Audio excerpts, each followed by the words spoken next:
Hello বন্ধুরা, good morning. কেমন আছো সবাই? আশা করি সবাই অনেক ভালো আছো। তোমাদের ভালোবাসায় আমিও ভালো আছি। তো সকালবেলা উঠেছি প্রায় 6:10। তো ওঠার পর অনেক কিছু কাজ করেছি। তো সে কাজগুলোর আমি ক্যামেরাবন্দি করিনি, শেয়ার করিনি। আর এখন আমি চলে এসেছি আমাদের পেছনে যে ছোট্ট উঠোনটা রয়েছে সেটা ঝাড় দিতে, আর সাথে ব্রাশটাও করে নিচ্ছি। আর এখান থেকে আমি ব্লগটা শুরু করছি। আর কিছু বাসন ছিল, বাসনগুলো ধুয়ে নিচ্ছি, সাথে ব্রাশ আমার চলছে। তো এখানেই আমি একবারে ব্রাশ করা, মুখ ধোয়া সব সেরে একবারে ঘরে উঠে যাব। আর আমি ঘর ঝাড় দেওয়া, সামনে দিকটা ঝাড় দেওয়ার পরই একেবারে নাইটিটাও চেঞ্জ করে নিয়েছি।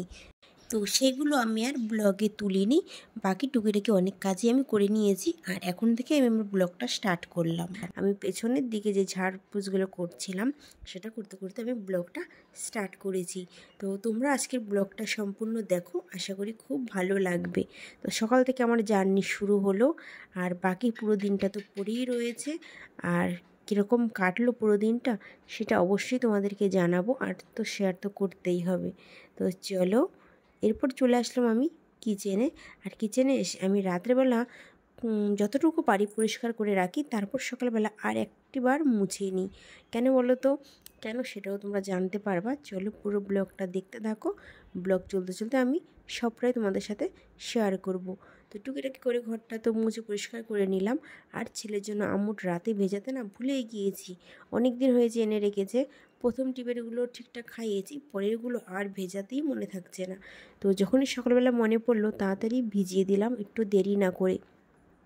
এখনও যদি ভিজিয়ে দিই তাহলে ছেলেটা অন্তত খেতে পারবে ঘুম থেকে উঠে। তো যাই হোক, চলো আমি আগে ভাতটা বসিয়ে দিই।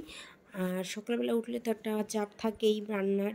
আর আমাদের যেহেতু একটু সকাল সকাল খাওয়ার অভ্যেস, মানে 9টা থেকে 10টার মধ্যেই খেতে দিয়ে দিই, যদি না কোনো কাজ বশত দেরি না হয়ে যায়। তো যাই হোক, ভাত বসিয়ে দিয়েছি, একদিকে ডাল বসিয়েছি। বসিয়ে আমার যে শুকনো বাসনগুলো রয়েছে ঝুড়ির, সেগুলো আমি আলাদা করে নিলাম। হলো কি, ঝুড়িটাকে একটু ফাঁকা করে নিলাম। ঝুড়িতে অনেকটা করে জল জমে যায় বাসন তোলার পর। তো সেই জলটা আমি এখন ধুয়ে মুছে পরিষ্কার করে ফেলবো।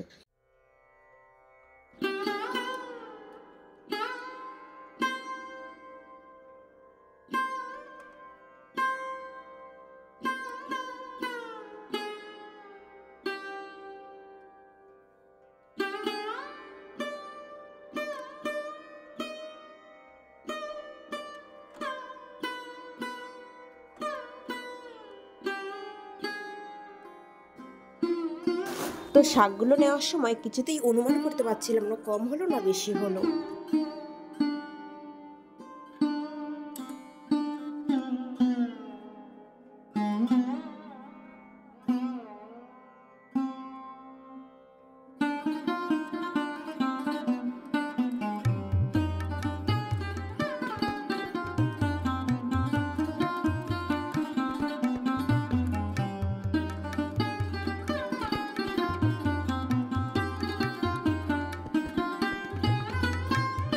এরপর আবার চলে যাচ্ছি ছাদে। তো মাথার উপরে এত পেঁয়াজ ঝুলানো ছিল না, তোমাদের সাথে একটু শেয়ার না করে পারলাম না। তো এই দেখো, পুরো পেঁয়াজগুলো কি সুন্দর করে সাজিয়ে রাখা হয়েছে। আগে একদিন শেয়ার করেছি। আর এই পেঁয়াজগুলো তো পুরো মাথার সাথে ঠেকে যাচ্ছিলো, তো হাত দিয়ে একটু ধরলাম। তো যাই হোক, কোথায় যাচ্ছে জানো? আলু আনতে। তো আমাদের আলু ঘরের এত দুর্দশায় রয়েছে কি বলবো। আর ঘরে আলু রাখার পর আলু প্রত্যেক দিন এত পরিমাণে পচছিল, ঘরের মানে মেঝেটা তো পুরো দাগ হয়েই যাচ্ছিল, সাথে হলো গিয়ে প্রচুর গন্ধ বেরোচ্ছিল। এ দেখো, আমের মুকুল বেরিয়েছে। আর সবে সূর্য মামা উঠেছে অনেকক্ষণই, তো দেখো এখনও সেরকমভাবে তাপ ছড়ায়নি। এই দেখো দেখাচ্ছি মামাকে। তো যাই হোক, সে আলুগুলোকে তুলে ছাদে রেখে দেওয়া হয়েছে ঝুড়ি ভর্তি করে, দেখো। তো এর মধ্যে থেকেও আশা করি অনেক পচা আলু বের হবে। মানে প্রত্যেক দিন আলু পচছে না এমন কোনো দিন যাচ্ছে না। তো সেই জন্য ছাদে এনে রেখে দেওয়া হয়েছে। এমন একটা অবস্থা আলুর যে এখন মানে বাদরও খাচ্ছে না আলু পচা গন্ধের জন্য। নাহলে ঘরে ঢুকে কয়েকদিন হনুমান আলু খেয়ে নিয়েছে, আর এখন এই ছাদে রয়েছে, অথচ এখন খাচ্ছে না। তো যাই হোক, আলু নিতে গিয়ে দেখছি অনেক আলু নিচে পড়ে রয়েছে, সেগুলো তুলে নিচ্ছি। সাথে হলো গিয়ে কিছু পচা আলু রয়েছে, সেগুলো একবারে উপর থেকে বেছে বেছে আমি ফেলে দিলাম। ফেলে দিয়েও আমি বলছি, যেহেতু পরে ভয়েসটা দিচ্ছি, বিকেলে এসে দেখি আবার কতগুলো আলু পচে গেছে জানো। তো যাই হোক, পচা আলুগুলো ফেলে দিলাম বলতে গাছের গোড়ায় দিয়ে দিলাম, সার হবে। পচা আলুতে নাকি ভালো সার হয়। তো লঙ্কা গাছের গোড়ায় দিয়েছি, কিছুটা লেবু গাছের গোড়ায় দিয়েছি, তারপর হলো গিয়ে কিছুটা ফুল গাছের গোড়ায় দিয়েছি। তো যাই হোক চলে আসলাম নিচে। আর আলু দিয়ে কী রান্না হবে বলো তো? আলু দিয়ে, যাই হোক আমি বলে দিচ্ছি, আলু দিয়ে সয়াবিন রান্না হবে। তো এখন ডাল করছি, আর ফ্রিজে কিছুটা তরকারি রয়েছে, এই দিয়ে সকালটা খাবো। দুপুরবেলা সয়াবিন হবে। তো গরমে কোনো কিছুই ভালো লাগছে না, মাছ তো কেউ খেতেই চাইছে না, ফ্রিজের মাছ ফ্রিজেই রয়ে যাচ্ছে। তো শেষ সপ্তাহে আমি ওকে আর মাছ আনতে, আমি কি কেউই বলছে মাছ আনতে হবে না, তো বাজারে গিয়ে শুধু সবজি নিয়ে এসেছে। আর হলো গিয়ে আমটা বেশি করে নিয়ে আসছে, প্রচুর টক ডাল পছন্দ করছে, তো প্রত্যেক দিন টক ডাল করছি। আজকেও দেখো একটা মিস্টেক করে ফেলেছি আমি, হলো কি আমও কেটেছি একদিকে, একদিকে পাট শাক বের করেছি ডাল দিয়ে। তো অনেক দিনের শখ ছিল একটু পাট শাক দিয়ে ডাল করবো, মানে এই বছর এখনও করা হয়নি। তো আমটাও কেটে ফেলেছি ভুল করে, নেশা হয়ে গেছে, রোজই তো আম দিয়ে করি না, তো পাট শাকের কথাটা মাথায় ছিল না। তারপর কি করব, আমটা আবার ফ্রিজে রেখে দিয়েছি, আর পাট শাক দিয়ে ডাল করেছি। আর এই দেখো ডালটা, আর পাট শাক দিয়ে ডাল খেতে সত্যি অনেকটা মজা লাগে, খুবই ভালো লাগে। আর এখন হলো বন্ধুরা বিকেল 5টা, আমি যে বয়সে ভয়েসটা দিচ্ছি না, এডিটিংটা করছি, 5টা 15 বাজে, ছেলে ঘুমোচ্ছে। তো সেই ফাঁকে আমি ভিডিওটা এডিটিং করছি, জানি না যে কোনো মুহূর্তে ছেলেটা উঠে যাবে। তো ভিডিও আমার আপলোড দেওয়ার সময়ই হলো আজকে। তো বিকেল আমি 6টা 6:30 7টার মধ্যে ভিডিও আপলোড দিই, সকালবেলা আমার হয় না কাজের চাপে। আর হলো গিয়ে প্রত্যেক দিনও আমি এখন আর ভিডিও দিতে পারছি না বন্ধুরা, হলো গিয়ে আমি একদিন পর পর ভিডিও দিচ্ছি। আর যেরকম দিচ্ছি সে সাথে তাল মিলিয়ে আমি আমার সকল বন্ধুদের ভিডিও দেখছি। তো তোমরাও কিন্তু আমার সাথে থেকো, এইভাবেই পাশে থেকো, আমি যতটা পারছি তোমাদের সাথে থাকছি। তো যাই হোক, এবার এই দেখো একটা আমের আচার, এটা হলো গিয়ে ওর বাবা কিনে এনেছে। তো এবারের আচারটা না ভালো পড়েনি, প্রত্যেকবার শুধু আমের আনে, আর এবারটার মধ্যে বিভিন্ন ধরনের সবজি রয়েছে। তো এটা ওই জন্য ঘরেই পড়ে রয়েছে, খুব একটা চলছে না, তা না হলে প্রত্যেকবার সব শেষ হয়ে যায়। তো যাই হোক আলুগুলো আমি কেটে রেখেছি সোয়াবিন করার জন্য। আর রান্না যেহেতু সকালের মতো হয়ে গেছে, ভাবলাম তাহলে একটা টুকিটাকি কাজ রয়েছে, কাজটা সারা উচিত। ওই ঘরটা আমার ছোটো ঘরটা ফাঁকা করে দেওয়া উচিত, হলো গিয়ে ধান আসবে, মা লক্ষ্মী আসবে আবার, তো মা লক্ষ্মীকে ওখানে রাখা হবে। তো আজকেই হয়তো রাখবে, তো সেই জন্য ঘরটাকে ফাঁকা করার জন্য চাল ছিল 2 বস্তায় ভাগ করা, অল্প অল্প। তো সেই চালগুলোকে আমি এনে হলো গিয়ে ড্রামে ভরে নিচ্ছি ঝেড়ে। তো এই দেখো এ কটা চাল রয়েছে, ও কটা চাল আমি ঝেড়ে ড্রামে ভরে দেবো, তাহলে আমার ওই ঘরটা ফাঁকা হয়ে যাবে অনেকটাই। আর ওই ঘরটায় অনেক ধান রাখা হবে, সেই ধানও তোমাদেরকে আমি পরে দেখাবো কতটা কি রাখা হলো, কতটা।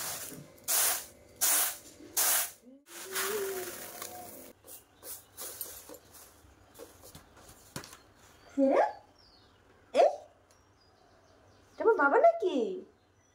বলি বাবা, দেখি দেখি দেখি, হাত দাও, হাত দাও। সোনা গুড মর্নিং, রাধে রাধে, জয় শ্রীকৃষ্ণ, জয় শিব শম্ভু, হর হর মধু। সোনা এটা হলো আমার এনার্জি ট্যাবলেট, এই যেমন বাবাটা আমার কাছে আসলো আমার এনার্জিটা দ্বিগুণ বেড়ে গেল। তখন আমি ঝাড়তে ঝাড়তে ঝাড়তে ঝাড়তে এটা বেড়ে আমাকে নেগিয়ে ঘুরছিলাম, এই তো আমার ঘামে পুরো জামা নাইটি সব ভিজে গেছে, দেখেছো? আর তুমি আমার কাছে আসার পর আমার এনার্জিটা বেড়ে গেল, আমার আর সব ক্লান্তি শেষ। এটা হলো আমার এমনই একটা বাবা, আমার সব ক্লান্তি দূর করে দেয়, সব কষ্ট দূর করে দেয়, তাই না?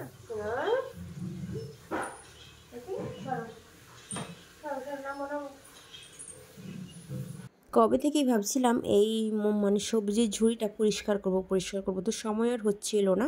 তো একবারে ধান বলছি সরি, চালগুলো ঝাড়ার পর কুড়োর সাথে ভাবলাম একবার পরিষ্কারই করে দিই।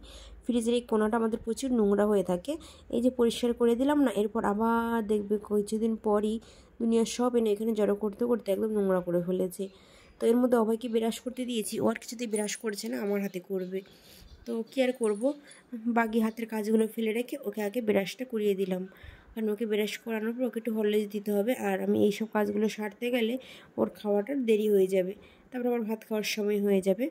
তো যাই হোক চলো আবার পরিষ্কার করে নিই চট জলদি, তারপর আবার ফিরে আসছি।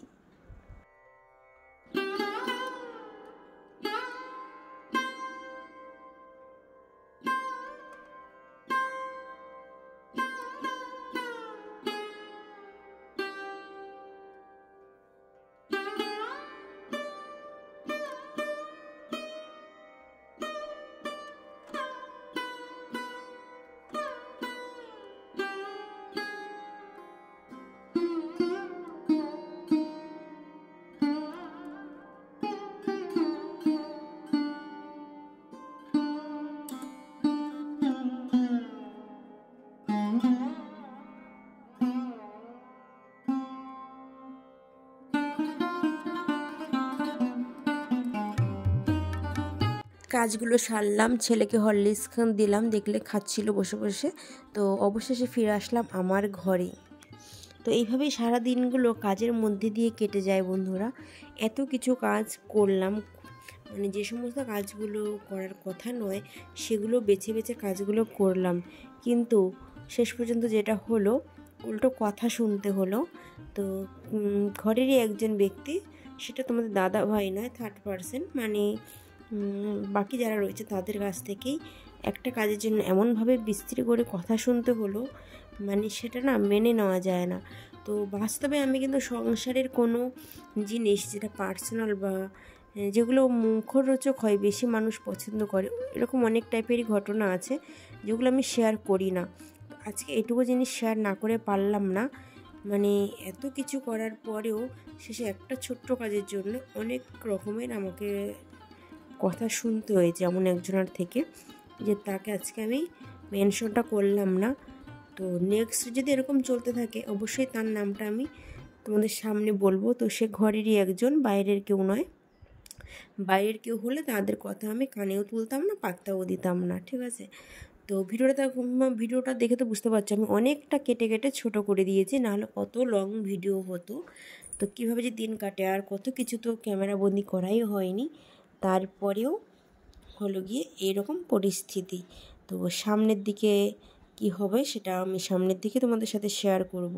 তো যাই হোক, ছাদে গেলাম, তুলসী তলায় জল দিলাম, জল দিয়ে চলে আসলাম, এসে পুজোও দিয়ে ফেললাম। এবার এসে দেখছি আমার ছেলে ঘর মুছছে, কিছুতেই আমাকে দিচ্ছে না। ওটাকে মানে ওর খেলার জিনিস হিসাবেও নিয়ে নিয়েছে ঘর মোছার লাঠিটাকে, এই যে। তো ওটা কিছুতেই চাইলেও দেয় না। ওটা ভেঙে গেলে আমি আর ঘর মুছতে পারবো না। কেন বুঝতে পারছো না?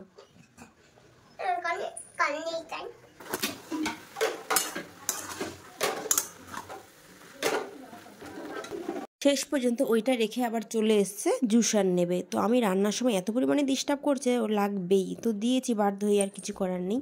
তো মাঝারে কিছু শেয়ার করিনি, রান্নাবান্না করেছি, খাওয়া দাওয়া করেছি, করে চলে এসেছি ডাইরেক্ট নিজের রুমে। আর এখন হলো গিয়ে ওকে ওষুধগুলো খাওয়াবো।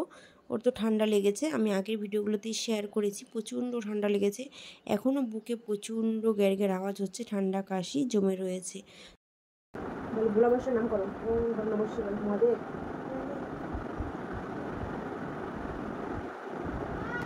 ফ্যানের আওয়াজটা কেমন লাগছে দেখছো, কেমন বিকট আওয়াজ। তো ওই জন্য বেশিরভাগ সময় মিউট করে রাখি।